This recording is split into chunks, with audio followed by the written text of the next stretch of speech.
Mesdames et messieurs, chers compatriotes, la communauté internationale commémore le 25 avril de chaque année la journée africaine de la détention préventive. Cette journée, instituée à l'initiative du réseau des institutions nationales africaines des droits de l'homme, s'inscrit en droite ligne de la déclaration de Yaoundé, adoptée le 23 octobre 2015 lors de la 10e conférence biannuelle du réseau.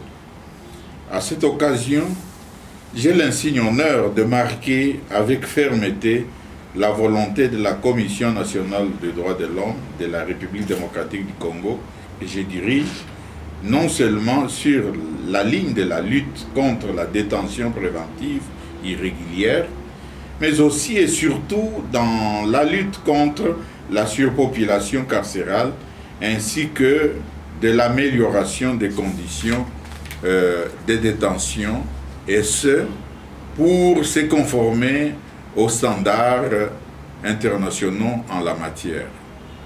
La commémoration de cette journée nous place également devant notre responsabilité d'évaluer les conditions carcérales, lesquelles dépendent certains droits dont la santé, l'alimentation et l'environnement. Chers compatriotes, l'institutionnalisation de cette journée vise à engager les institutions nationales des droits de l'homme, les INDH, à davantage œuvrer en vue d'une réduction de l'usage excessif de la détention préventive, y compris par la promotion des réformes juridiques et des politiques pénales sur les alternatives à l'incarcération, les interventions parajuridiques et l'évaluation de la détention préventive. La détention provisoire désigne classiquement la période de détention d'une personne ordonnée par une autorité judiciaire dans l'attente de son procès. Les instruments de protection des droits humains consacrent le droit d'être jugé dans le délai raisonnable conformément aux dispositions de l'article 9 du Pacte international relatif aux droits civils et politiques et de l'article 7 de la Charte africaine des droits de l'homme et des peuples. Ces instruments prescrivent le caractère exceptionnel de la détention avant jugement, étant entendu que la liberté est le principe. Les États sont encouragés à apporter un encadrement législatif à la détention préventive. En République démocratique du Congo, la loi numéro 2022-192 du 11 mars 2022, modifiant la loi numéro 2018-975 du 27 décembre 2018, portant code de procédure pénale, a introduit des garanties qui limitent la détention préventive à 6 mois en matière correctionnelle, et le juge d'instruction peut décider de prolonger la détention préventive pour une durée qui ne peut excéder 6 mois par une ordonnance motivée rendue après débat contradictoire au cours duquel le ministère public, l'inculpé ou son avocat sont entendus. Ces garanties en matière de détention préventive se veulent respectueuses de la liberté tout en permettant un jugement des personnes détenues dans les délais raisonnables. La CNDH tient à suivre de plus près cette situation afin de parvenir à des avancées législatives qui promeuvent et protègent les droits humains ainsi que les valeurs de dignité humaine dans les milieux carcéraux. Cependant, comme le révèlent les statistiques au niveau de la justice civile et militaire, Le nombre de personnes en attente de jugement constitue toujours une part importante de l'ensemble des détenus dans les maisons d'incarcération. À ce jour, notre pays ne dispose pas de nombre suffisant de prisons. Pour le peu qui existe, il se pose un problème de surpeuplement.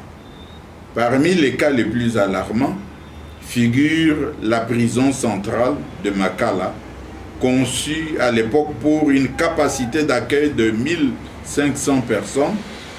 Elle compte à ce jour plus de 10 025 détenus, dont 8 230 le sont du fait des juridictions civiles, tandis que 1795 détenus proviennent des juridictions militaires. La majorité de ces détenus le sont provisoirement, c'est-à-dire sans procès ni jugement et parfois sans motif apparent. Les dossiers de certains détenus manquent, pour la plupart, des pièces maîtresses justifiant leur détention, dont les ordonnances de mise en détention préventive et ordonnances confirmant la détention préventive. Toutefois, en attendant que leur situation se régularise, ils subissent la faim, les maladies, le manque d'hygiène et la promiscuité. Pourtant, la Constitution du 18 février 2006, telle que modifiée à ce jour, le pacte international relatif aux droits civils et politiques, ainsi que le décret du 6 août 1959 portant code de procédure pénale, font de la détention préventive, mieux provisoire, une mesure exceptionnelle qui ne peut être prise que dans la stricte observance des dispositions des articles 27 à 31 du décret susdit. Depuis les derniers passages de la CNDH à la prison centrale, par exemple, le nombre de personnes en détention préventive est demeuré constant pour des raisons diverses. La proportion des personnes détenues provisoirement en lien avec des préventions d'actes de terrorisme demeure quant à elle préoccupante. La Commission nationale des droits humains s'en était du reste inquiétée dans son rapport annuel de 2022. Le taux élevé de détention préventive contribue à la surpopulation carcérale et affecte ainsi les conditions de détention, le traitement des détenus, les conditions de travail des agents pénitentiaires, tout en accroissant les risques de torture et autres actes assimilés. Ayant en son sein les comités permanents de prévention de la torture, qui est le mécanisme de prévention de la torture logé au sein de la CNDH, ce dernier entend œuvrer à la réduction des taux de la détention préventive en RDC. Pour ce faire, la CNDH donc s'attellera à établir un dialogue constructif et permanent avec tous les acteurs concernés par la problématique dans le but de parvenir à un changement de paradigme sur cette question. À terme, la synergie d'action que nous appelons de tous nos vœux permettra une amélioration substantielle des conditions de détention des personnes privées de liberté ainsi qu'un désengorgement de nos prisons. Mesdames et messieurs, chers compatriotes, je ne saurais terminer ce message sans rappeler que les personnes en détention préventive jouissent elles aussi des droits et libertés fondamentales garantis par la Constitution, la Déclaration universelle des droits de l'homme, ainsi que les deux pactes internationaux, l'un relatif aux droits civils et politiques et l'autre aux droits économiques, sociaux et culturels. En effet, Le surpeuplement du milieu carcéral en République démocratique du Congo a pour conséquence la précarité des prestations en termes de nourriture, des soins de santé, mais aussi et surtout la dégradation de l'environnement carcéral. Sur ce chapitre, la prison de Makala ne dispose que d'un seul centre de santé qui compte actuellement plus de 370 cas graves et seulement 26 médecins pour un nombre de 10 025 détenus. Pire, ce centre ne répond pas aux normes modernes d'un centre de santé. Les cas de décès s'observent surtout lorsqu'une personne quitte le cachot déjà affaibli et atteint par la maladie. Grâce à la collaboration avec notamment les institutions judiciaires, conformément aux prescrits de l'article 30 de la loi organique numéro 13/011 du 21 mars 2013, portant institution, organisation et fonctionnement de la Commission nationale des droits de l'homme, il sera procédé symboliquement par les chefs des parquets à la libération de quelques détenus pour des faits bénins, tant pour les juridictions civiles que militaires. C'est dans cette optique que la CNDH, sur pied des dispositions pertinentes de l'article 4 de la loi organique précitée, qui fait d'elle un organisme technique et consultatif chargé de la promotion et de la protection des droits de l'homme, en veillant au respect de ceux-ci et des mécanismes de garantie des libertés fondamentales, recommande vivement aux autorités politico-administratives et judiciaires ce qui suit. 1. Harmoniser l'administration des parquets et celle des différentes prisons, ce pour éviter l'inadéquation entre celles-ci dont les conséquences sont préjudiciables aux détenus préventifs. 2. Doter l'ensemble des prisons, chacune d'un centre de santé digne et répondant aux normes modernes avec un personnel qualifié. 3. Renforcer rigoureusement l'inspection du travail des magistrats de parquet. 4.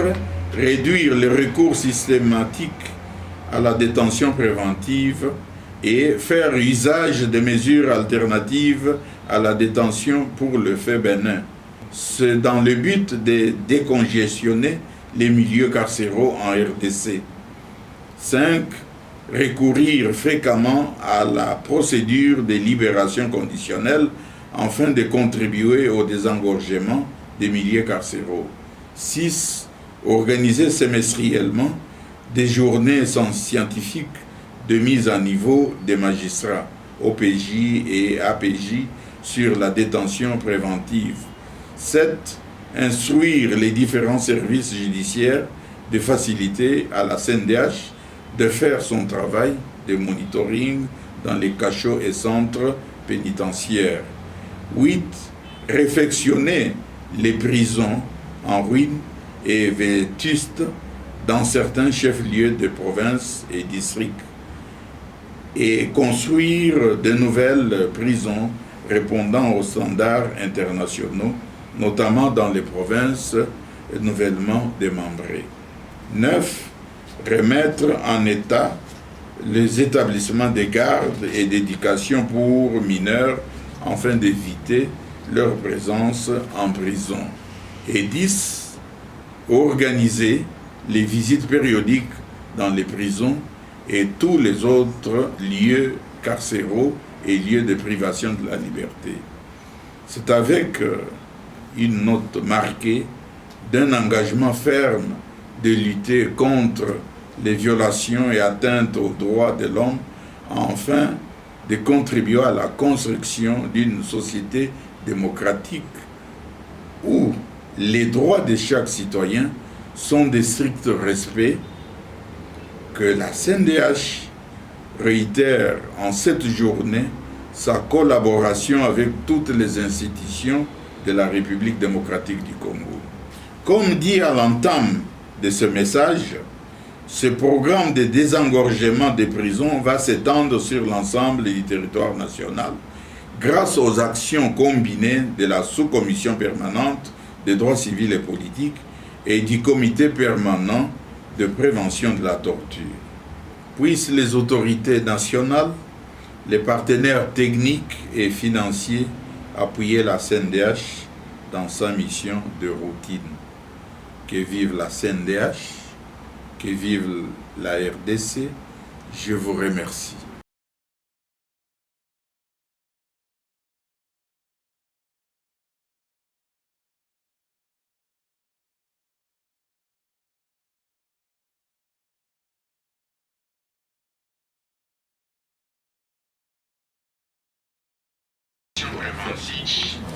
Réitère en cette journée sa collaboration de la République démocratique. Bon, liste, ils font ce point-là. Vous allez vers 20 devant payer. Ça, le message passe. Mais en dans l'émission,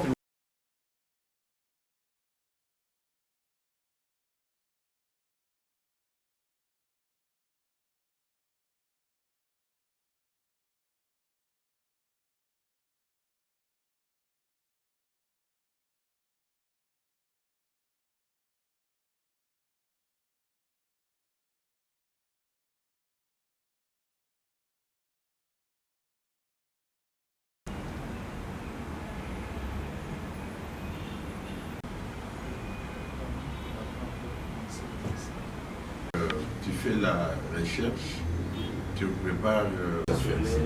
Ok. Alors, soyez prêts, vous avez aucun document avant mon retour.